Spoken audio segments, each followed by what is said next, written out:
Que pasa, apes? Hope everyone's having a great Saturday. Blessings to everyone for the weekend. Hope you're having fun.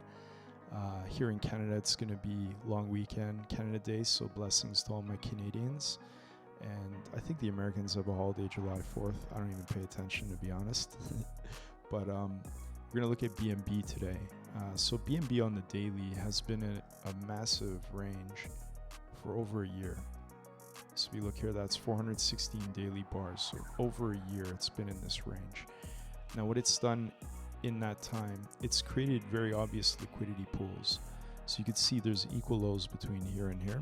And even more locally, you could see this equal low basically.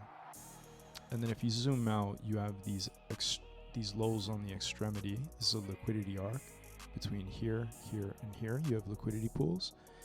And you have a demand line breakdown. So if you basically take a trend line from here to here, this was your demand, right?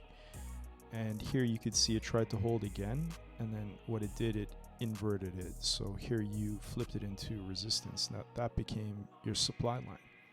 So we're going to look at two setups, just because even though for me the drawn liquidity looks to the downside on a high time frame, there could be a fake out and an inverse setup as well. So let's have a look at the long first. So this is the long scenario.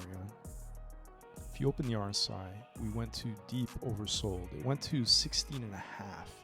So oversold starts at 30 on the RSI. And on the daily, that's not a joke. Like, you can easily dip into oversold on 15-minute anytime. You could do that within like less than an hour. But to go oversold this deep on the daily, there obviously is a lot of sell pressure. So if you match it up with price action and you just look at the line chart, because we only measure divergence based on candle closes. The wicks are all scams, right? They're just basically SFPs or liquidity runs. But if you look at the, it's basically leveled here like a horizontal price on the candle closes, and you have an uptrending RSI. So this would be a version of Class B bullish divergence. So that's why you got a bit of a pump here going on. Now, if you zoom in on, sorry, my computer's freezing here. You zoom on the 4 hour, you could see that we have a very clean range here. So this is a very clean consolidative range. And one of the things I look at for an edge is when you have a clean range with buy side and sell side built up, look for one of the sides to get taken out and then reverse, and that's your manipulation. So it doesn't matter which side goes first, you just have to be aware that this is a clean range here. So for instance, if it goes like this and then immediately doesn't accept, you fade. If it does something like this where it comes down here, drops into this area below the liquidity point and then comes back in to reclaim, you took this liquidity out, and this is your manipulation right there. So in this scenario, what I'm looking at is a potential PO3, and the way that would look on, if you're going to go long, is they take this side of the liquidity pool first, and the idea would be a quick rinse and then fall back into the range, and then you would look for strength to long. Now the reasonable target for long would be a daily imbalance. So you have a very clear objective or a target to the upside. So if you do get that manipulation move, you could have, let's say you take it to the EQ, a 35% move up. Again, everything is dependent on BTC. So, if BTC shows strength after the weekend on Monday, you might look for a Monday manipulation to the downside. So that's the long setup. And also you do have open wicks here too. So you do have some buy side to the up to 350.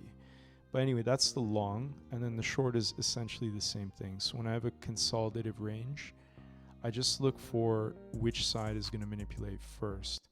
This one makes a lot of sense to me in the sense that here's your range. Your manipulation would be going into that previous demand line. So it would be doing an SR flip right here.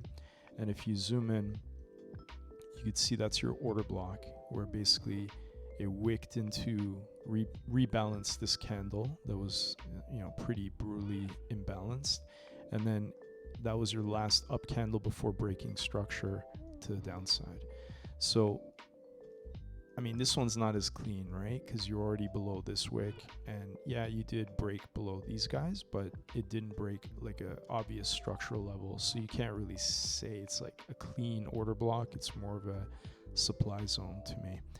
But the idea would be on the 4 hour, you basically do that manipulative move into the previous demand and into this supply zone, and if you see it do something like this where it comes back under, you have an over-under play where you could short it into minimum the equal lows, potentially the liquidity zone here. So you could see all that would cascade in the event that you got that manipulative move to the upside. So that's what I would be looking for there. And one more thing to consider is where the volume within the range is traded, right? Because you want to be on the right side of volume. If you're not, then you could be trading against smart money. So I have a fixed volume profile from this top of the range, because if we look at it, it's really a range, right? That's your range. This is your mid, where you have a lot of volume traded, like cluster. So it's like, it's just oscillating between the mid. And then you have your value area low, basically this cluster before it took off. And then we're in that same area here where it's trying to hold as well. So if you look carefully, you could see your point of control and your highest volume node where people will participate with BNB is right here. Now, if you look at the 4 hour, it's basically where we're trading now. So what I want to see in a successful auction above the POC is we're now above it, and you want to go drop into lower time frames. Oh, it's just kind of vanished here, but point is you want to see not only acceptance, but maybe a back test of the point of control, sort of like this, and then hold strong with a really good wick, buying wick, and then you could potentially take along into that imbalance right over here. So that would be a pretty solid long setup, but you would wait to have that manipulative move resolve, because it's either a manipulation and then you're going to go rinse all these guys out, or it's going to be acceptance above the POC, and then successful auction will probably have a draw to the 1 day imbalance. So that's my overview on BNB.